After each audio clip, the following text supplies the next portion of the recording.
ನಿಮಗೆ bottom of the deck ಬಂದಿರುವಂತಹದ್ದು 2 of swords ಬಂದಿದೆ. ಯಾವುದೋ ಕೆಲವು ವಿಚಾರಗಳಲ್ಲಿ ಹೇಗೆ ಡಿಸಿಷನ್ಸ್ ನ ತಗೋಬೇಕು, ಏನ್ ಮಾಡ್ಬೇಕು, ಹೇಗ್ ಮಾಡಿದ್ರೆ ಏನಾಗತ್ತೆ. ಕೆಲವೊಬ್ಬರಿಗೆ 2 ಆಪ್ಷನ್ಸ್ ಗಳಿರುವಂತಹದ್ದು ರೆಪ್ರೆಸೆಂಟ್ ಆಗ್ತಾ ಇದೆ, ಅಥವಾ ಕೆಲವೊಂದು ಆಪ್ಷನ್ಸ್ ಗಳು ನಿಮ್ಮಲ್ಲಿ ಇರುವಂತಹದ್ದು ರೆಪ್ರೆಸೆಂಟ್ ಆಗ್ತಾ ಇದೆ. ಸೊ ಅದಕ್ಕೆ ನಿಮ್ಗೆ ಸ್ವಲ್ಪ ಕಷ್ಟ ಆಗ್ತಾ ಇದೆ. ಕೆಲವೊಂದು ಡಿಸಿಷನ್ಸ್ ಗಳನ್ನ, ನಿರ್ಧಾರಗಳನ್ನ ಮಾಡೋದು ನಿಮ್ಗೆ ಸ್ವಲ್ಪ ಕಷ್ಟ ಆಗ್ತಾ ಇರುವಂತಹದ್ದು ಬಾಟಮ್ ಆಫ್ ದ ಡೆಕ್ ಅಲ್ಲಿ ರೆಪ್ರೆಸೆಂಟ್ ಆಗ್ತಾ ಇದೆ. ನಿಮ್ಮ ಲವ್ ರಿಲೇಶನ್ಶಿಪ್ ಹೇಗಿತ್ತು ಅನ್ನೋದನ್ನ ನೋಡೋದಾದ್ರೆ ಚೆನ್ನಾಗಿ ರೆಪ್ರೆಸೆಂಟ್ ಆಗ್ತಾ ಇದೆ. Ace of cups, queen of wands and magician card ಬಂದಿದೆ. ನಿಮ್ಮ ಲವ್ ಲೈಫ್ ನ ವಿಚಾರವಾಗಿ ಯಾವುದೇ ರೀತಿಯ ಪಾಸ್ಟ್ ನಲ್ಲಿ ತೊಂದರೆ ಇದ್ದಿದ್ದು ರೆಪ್ರೆಸೆಂಟ್ ಆಗ್ತಾ ಇಲ್ಲ. ನೀವು ತುಂಬಾ ಚೆನ್ನಾಗಿದೆ, ಒಂದು ಕ್ಯೂರಿಯಾಸಿಟಿ ಇತ್ತು, ಬಹಳಷ್ಟು ತುಂಬಾನೇ ನೀವು ಲವ್ ಲೈಫಿನ ವಿಚಾರದಲ್ಲಿ ಬಂದಾಗ ನೀವು ನಿಮ್ಮ ಲವ್ ಲೈಫಿನಲ್ಲಿ ತುಂಬಾನೇ ಮಾತಾಡಿದ್ದೀರಾ. ನೀವಿಬ್ರು ತುಂಬಾ ಟಾಕ್ಟಿವ್ ಆಗಿ ಇಬ್ರು ಕೂಡ ತುಂಬಾ ಚೆನ್ನಾಗಿ ಮಾತಾಡಿದ್ದೀರಾ. ಅಟ್ ಪ್ರೆಸೆಂಟಿನಲ್ಲೂ ಕೂಡ ನಿಮ್ಮ ಲವ್ ಲೈಫಿನ ವಿಚಾರದಲ್ಲಿ ಯಾವುದೇ ರೀತಿಯ ತೊಂದರೆಗಳು ಕೂಡ ಇಲ್ಲೇನು ರೆಪ್ರೆಸೆಂಟ್ ಆಗ್ತಾ ಇಲ್ಲ.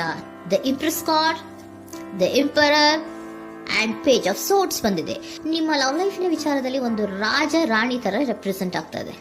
ಇಂಪ್ರೆಸ್ ರೆಪ್ರೆಸೆಂಟ್ ಮಾಡೋದೇನೋ ಕ್ವೀನ್ ಅನ್ನ ರೆಪ್ರೆಸೆಂಟ್ ಮಾಡುತ್ತೆ, ಎಂಪರರ್ ರೆಪ್ರೆಸೆಂಟ್ ಮಾಡೋದೇನೋ ಕಿಂಗ್ ಅನ್ನ ರೆಪ್ರೆಸೆಂಟ್ ಮಾಡುತ್ತೆ. ಒಂದು ರಾಜ ರಾಣಿ ಅನ್ನೋ ತರ, ಒಂದು ಮೇಡ್ ಫಾರ್ ಈಚ್ ಅದರ್ ಅನ್ನೋ ತರ ನಿಮ್ಮ ರಿಲೇಶನ್ಶಿಪ್ ಇರುವಂತಹದ್ದು ಅಟ್ ಪ್ರೆಸೆಂಟಿನಲ್ಲೂ ಕೂಡ ಪ್ರೆಸೆಂಟ್ ಆಗ್ತಾ ಇದೆ.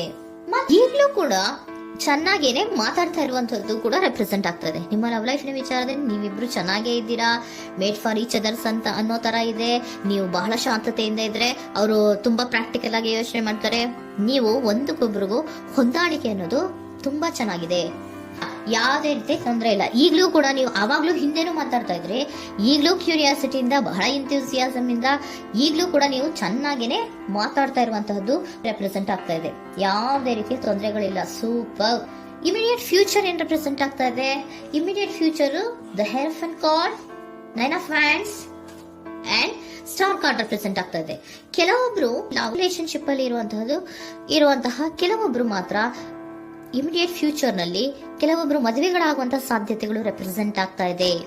ಒಂದು ಸೀರಿಯಸ್ ಕಮಿಟ್ಮೆಂಟ್ ಇರುವಂತಹದ್ದು, ಬರೀ ಪ್ರೀತಿ ಮಾಡುವಂತಹದ್ದಲ್ಲ, ಒಂದು ಸೀರಿಯಸ್ ಕಮಿಟ್ಮೆಂಟ್ ಅಲ್ಲೂ ಕೂಡ ಇರುವಂತಹದ್ದು ನಿಮ್ಮ ಲವ್ ಲೈಫಿನಲ್ಲಿ ರೆಪ್ರೆಸೆಂಟ್ ಆಗ್ತಾ ಇದೆ. ಮತ್ತೆ 9 ಆಫ್ ವ್ಯಾಂಡ್ಸ್ ಏನಪ್ಪಾ ಅಂದ್ರೆ, ನೀವು ಇಷ್ಟು ದಿನದಿಂದ ಮಾಡ್ಕೊಂಡು ಪ್ರೀತಿಸ್ಕೊಂಡು ಬಂದಿದ್ವಿ, ಇಬ್ರಿಗೂ ಅಡ್ಜಸ್ಟ್ಮೆಂಟ್ ಇದೆ, ಇಬ್ರಿಗೂ ಹೊಂದಾಣಿಕೆ ಇದೆ, ಏನಾಗುತ್ತಪ್ಪ ಅಂತ ಸ್ವಲ್ಪ ನೀವು ಯೋಚನೆಯನ್ನ ಮಾಡ್ತಾ ಇದ್ದೀರಾ ಈ ಲಾಸ್ಟ್ ಮೂಮೆಂಟ್ ಅಲ್ಲಿ. ಬಟ್ ಯೋಚನೆಯನ್ನ ಮಾಡುವಂತಹ ಅವಶ್ಯಕತೆ ಇಲ್ಲ. ನಾನು ಇದಕ್ಕೆ ಒಂದು ಕ್ಲಾರಿಫಿಕೇಶನ್ ಕಾರ್ಡ್ ಅನ್ನ ತಗೊಂಡಾಗ ಸನ್ ಕಾರ್ಡ್ ಬಂದಿದೆ. So sun is represented by light. ನಿಮ್ಮ ಲವ್ನಲ್ಲಿ ಒಂದು ಪಾಸಿಟಿವ್ ಲೈಟ್ ಇದೆ. ಸೊ ಹೆದರುವಂತಹ ಅವಶ್ಯಕತೆ ಏನೂ ಇಲ್ಲ. ಸ್ಟಾರ್, ಸನ್ ಬಂತು, ಸ್ಟಾರ್ ಬೇರೆನಾ? ಸ್ಟಾರ್ ನಿಮ್ಮ ಲವ್ ಲೈಫಿನ ವಿಚಾರದಲ್ಲಿ ಸ್ಟಾರ್ ಕೂಡ ಇದೆ. ಕೆಲವೊಬ್ಬರಿಗೆ ಮದುವೆ ಕೂಡ ಆಗುವಂತಹ ಸಾಧ್ಯತೆಗಳು ನಿಮ್ಮ ಲವ್ ಲೈಫಿನ ವಿಚಾರದಲ್ಲಿ ರೆಪ್ರೆಸೆಂಟ್ ಆಗ್ತದೆ.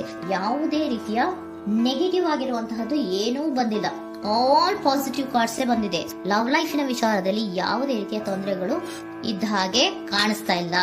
ಬಟ್ ನೀವು ಸ್ವಲ್ಪ ಕೆಲವೊಂದು ಏನ್ ಮಾಡೋದು ಅಂತ ಸ್ವಲ್ಪ ನೀವು ಆಲೋಚನೆಯನ್ನ ಮಾಡ್ತಾ ಇರುವಂತಹದ್ದು, ಸ್ವಲ್ಪ ಕೆಲವೊಂದು ನಿರ್ಣಯಗಳನ್ನ ಮಾಡೋದಕ್ಕೆ ಸ್ವಲ್ಪ ಕಷ್ಟ ಆಗ್ತಾ ಇರುವಂತಹದ್ದು ರೆಪ್ರೆಸೆಂಟ್ ಆಗ್ತಾ ಇದೆ ಅಷ್ಟೇ. ಅಷ್ಟನ್ನ ಬಿಟ್ಟರೆ ನಿಮ್ಮ ಲವ್ ಲೈಫಿನ ವಿಚಾರದಲ್ಲಿ ಯಾವುದೇ ರೀತಿಯ ತೊಂದರೆಗಳೇನು ಇಲ್ಲಿ ರೆಪ್ರೆಸೆಂಟ್ ಆಗ್ತಾ ಇಲ್ಲ. ಏಂಜಲ್ ಗೈಡೆನ್ಸ್ ಏನ್ ಹೇಳ್ತಾ ಇದ್ದಾರೆ? ನಿಮಗೆ ಫಸ್ಟ್ ಕಾರ್ಡ್ ಕೊಟ್ಟಿರುವಂತಹದ್ದು ಏಂಜಲ್ ಗೈಡೆನ್ಸ್ ಅವರು ಇನ್ ದ ನಿಯರ್ ಫ್ಯೂಚರ್, ಸದ್ಯದಲ್ಲಿಯೇ ಎಲ್ಲವೂ ಕೂಡ ನೀವು ಅನ್ಕೊಂಡಿದ್ದ ತರನೇ ಆಗುತ್ತೆ. ಏಂಜಲ್ ಗೈಡೆನ್ಸ್ ಕೊಡ್ತಾ ಇರೋದು ಬಿ ಅಸರ್ಟಿವ್. ಯಾಕೆ ಬಿ ಅಸರ್ಟಿವ್ ಅಂತ ಕೊಟ್ಟಿದ್ದಾರೆ? ಇಲ್ಲಿ ಸ್ವಲ್ಪ ಡಿಸಿಷನ್ಸ್ ನ ಮಾಡೋದು ಕಷ್ಟ ಆಗ್ತಾ ಇದೆ ಅಲ್ವಾ ನಿಮ್ಗೆ, ಸೊ ಎನರ್ಜಿಯಲ್ಲಿ. ಸೊ ಅದಕ್ಕೆ ಹೇಳ್ತಾ ಇದ್ದಾರೆ ದೃಢವಾಗಿರು, ಆತ್ಮವಿಶ್ವಾಸದಿಂದ ಇರು, ಯಾವುದಕ್ಕೂ ನೀವು ಹೆದರ್ಕೋಬೇಡ ಅಂತ ಹೇಳ್ತಾ ಇದ್ದಾರೆ. ಪೀಸ್ಫುಲ್ ರೆಸಲ್ಯೂಷನ್, ಎಲ್ಲವೂ ಕೂಡ ಶಾಂತಿಯುತವಾಗಿಯೇ ಮುಗಿಯುತ್ತೆ, ನೀನೇನಕ್ಕೂ ಯೋಚನೆಯನ್ನ ಮಾಡಬೇಡ. ಮೆಡಿಟೇಷನ್ ಬ್ರಿಂಗ್ ಆನ್ಸರ್, ಮೆಡಿಟೇಷನ್ ಇಂದ ನಿಮ್ಗೆ ಆನ್ಸರ್ ಗಳಿರುತ್ತೆ. ಸ್ವಲ್ಪ ಕೂಲ್ ಆಗಿರಿ, ಸಮಾಧಾನವಾಗಿರಿ. ಲವ್ ಲೈಫಿನಲ್ಲಿ ಯಾವುದೇ ರೀತಿಯ ಹಿಂದೆಯೂ ಇರಲಿಲ್ಲ, ಈಗ್ಲೂ ಇಲ್ಲ, ಮುಂದೆಯೂ ಕೂಡ ನಿಮ್ಗೆ ಯಾವುದೇ ರೀತಿಯ ತೊಂದರೆಗಳು ರೆಪ್ರೆಸೆಂಟ್ ಆಗಿಲ್ಲ. ಖುಷಿಯಿಂದ ಇರಿ. ಕೆಲವೊಬ್ಬರಿಗೆ ಮ್ಯಾರೇಜ್ ಅನ್ನು ಕೂಡ ಇಲ್ಲಿ ರೆಪ್ರೆಸೆಂಟ್ ಮಾಡ್ತಾ ಇದೆ. ಮತ್ತೆ ಕೆಲವೊಬ್ಬರಿಗೆ ಸೀರಿಯಸ್ ಕಮಿಟ್ಮೆಂಟ್ ಸಿಗುವಂತಹ ಸಾಧ್ಯತೆಗಳು ರೆಪ್ರೆಸೆಂಟ್ ಆಗ್ತಾ ಇದೆ.